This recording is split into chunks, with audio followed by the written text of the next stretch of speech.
জয় যিশু। আজ 16ই নভেম্বর। প্রতিদিনের চিন্তা ও প্রার্থনা। দিনের প্রধান চিন্তা। যে নিয়ন্ত্রিত চালনা শক্তি আমাদের জীবনের মূলে, তার কাছে সকলকেই মাথা নত করতে হবে। এটাই জ্ঞান। মানুষের এমন ক্ষমতা নেই যে সে ওই নিয়ন্ত্রিত শক্তিকে পরিবর্তন করবে। যবে আমি রাখি হাত তব কৃপা হস্তের মাঝারে, হই যেগো আমি নির্ভয় নিরাপদ। আর চলি আমি মুক্ত পদক্ষেপে, হাঁটি যবে আমি তব সাথে, পর্বত সমান বাধা সম্মুখে আমার হয় যেন বিগলিত। তুমি যবে ধরো মোর হাত, তব কৃপা হস্তে দেখাইয়া আমারে পথ, থাকি আমি সতত শান্ত মনে, হইয়া একেবারে নিরাপদ।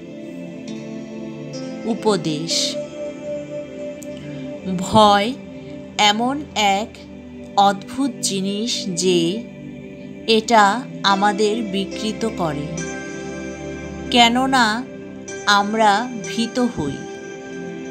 এর কারণ কি?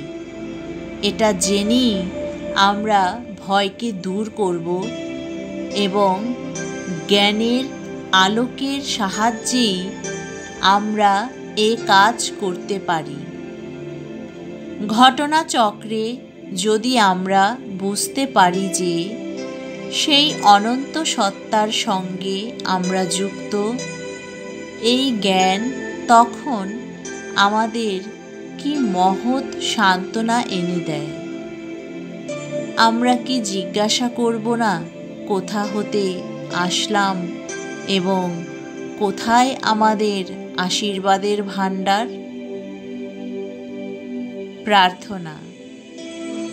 আমার প্রভুর সংসারে আমি যেন সর্বদা এক দিনহীন বিশ্বাসী ভৃত্য হইয়া বাস করি। আমি যেন কখনো বিদ্রোহ না করি বা ঔদ্ধত্যের বশভূত না হই। আমি যেন কখনো আমার তুচ্ছ ইচ্ছার নির্দেশ না মানি। আমি যেন আমার সকল দম্ভকে জয় করতে পারি এবং অন্তর হতে অনুভব করে আমি যেন বলতে পারি, প্রভু, আমি কেউ নই, একমাত্র তুমিই সত্য।